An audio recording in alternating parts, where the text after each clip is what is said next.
Back to news. కన్నబిడ్డలో ఏదైనా లోపం ఉంటే కడుపులో పెట్టి దాచుకుంటారు తల్లిదండ్రులు. కానీ నష్టజాతకురాలని కన్న కూతురి జీవితాన్నే నాశనం చేశాడు ఓ తండ్రి.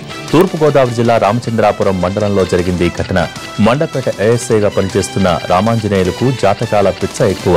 కూతురు పుడితే ఆమె కాలు వంకర, కన్ను వంకర అని సాకులు పెట్టే తండ్రులు ఉంటారు. కానీ ఈ పోలీస్ అధికారి మాత్రం కూతురు నష్టజాతకురాలని ముద్ర వేశాడు.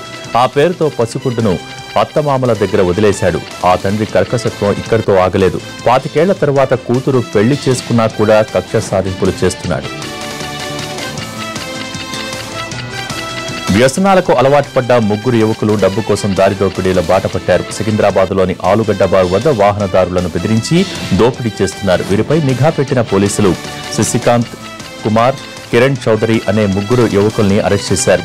ఈ ముఠా ఇప్పటికే అనేక దోపిడీ చేసినట్టు దర్యాప్తులో తేలింది. దీంతో ఈ ప్రాంతంపై మరింత నిఘా పెంచుతున్నట్టు తెలిపారు పోలీసులు.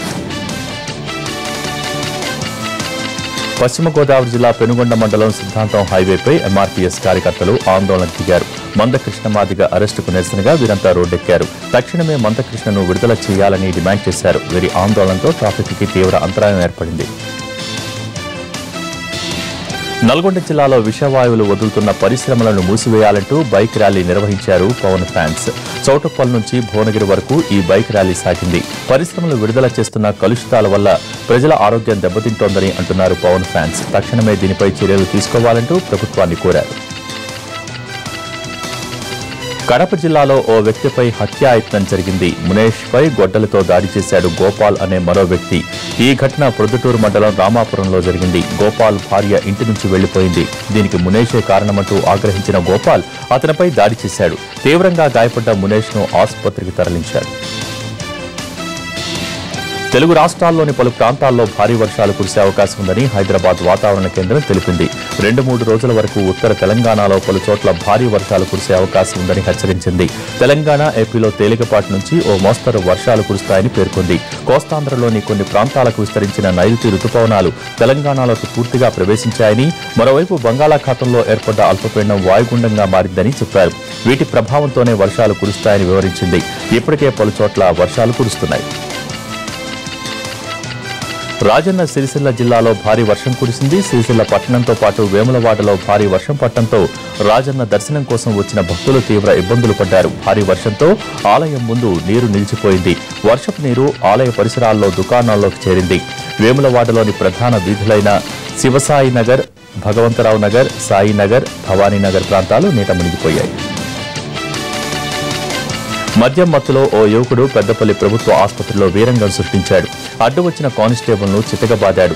పాలకుర్తి మండలానికి చెందిన నూకల వరప్రసాద్ మేనకోడలు ప్రసూతి కోసం పెద్దపల్లి ప్రభుత్వ ఆసుపత్రిలో చేరింది. అయితే ఆమెను చూడటానికి వచ్చిన వరప్రసాద్ మద్యం మత్తులో ఆసుపత్రి సిబ్బందిపై దాడికి తెగబడ్డాడు.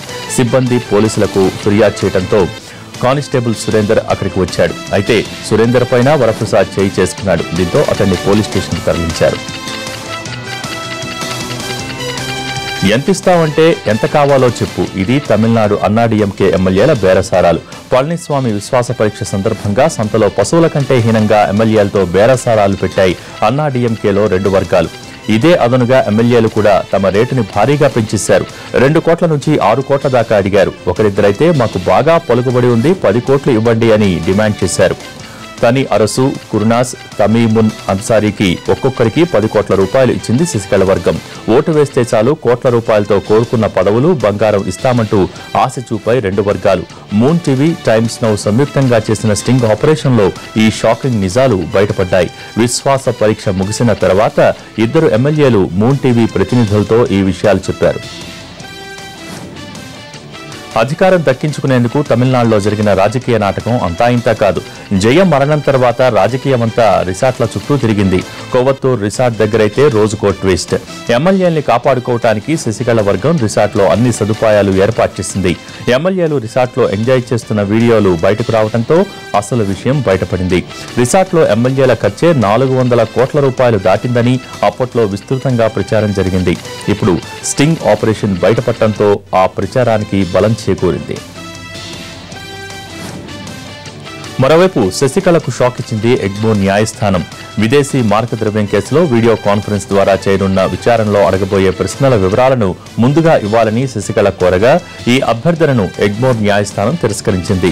నిజానికి శశికళ కోర్టుకు స్వయంగా హాజరు కావాల్సి ఉంది. కానీ ఆమె జైలు శిక్ష కారణంగా అది కుదరకపోవడంతో వీడియో కాన్ఫరెన్స్ ద్వారా విచారణ చేస్తున్నారు. విచారణ న్యాయస్థానం నిందితుల మధ్య మాత్రమే జరగనున్న విషయాన్ని పరిగణించి శశికళ పిటిషన్ను తిరస్కరించాలని ఈడీ న్యాయస్థానానికి విజ్ఞప్తి చేసింది. రేషన్ షాపుల ద్వారా కిలో ఉల్లిపాయలు ₹2 సరఫరా చేయనుంది మధ్యప్రదేశ్ సర్కార్. ఈ మేరకు సీఎం శివరాజ్ సింగ్ చౌహాన్ ఈ నిర్ణయం తీసుకున్నారు. జిల్లా కలెక్టర్లతో వీడియో సమావేశం నిర్వహించిన ఆయన దీన్ని అమలు చేయాలని అధికారుల్ని ఆదేశించారు. రైతుల నుంచి ఉల్లిపాయలు కిలో ₹8 కొనుగోలు చేసి వాటిని పేదలకు సబ్సిడీ కింద ₹2 పంపిణీ చేయాలని ఆదేశాలు జారీ చేశారు సీఎం శివరాజ్ సింగ్ చౌహాన్. రైతుల నుంచి ఉల్లిపాయలు కొనుగోలు చేసేందుకు అదనపు కేంద్రాలను ఏర్పాటు చేయాలని అధికారుల్ని ఆదేశించారు. పశువుల తరలింపుపై కేంద్రం ఆంక్షలు విధించినప్పటికీ అక్రమంగా గోవులను తరలిస్తూనే ఉన్నారు.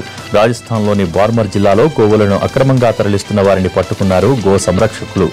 ఆవులన్నింటినీ వారు కబేళాలకు తరలిస్తున్నారని తెలుసుకున్న గో సంరక్షకులు వీటిని తీసుకువెళ్తున్న వాహనాన్ని ధ్వంసం చేశారు. గోవులను తరలిస్తున్న వ్యక్తులను చావువాదారు. ఆవులను విడిపించి వాటిని తరలించారు. బులెటిన్లో షార్ట్ బ్రేక్ తీసుకుందాం.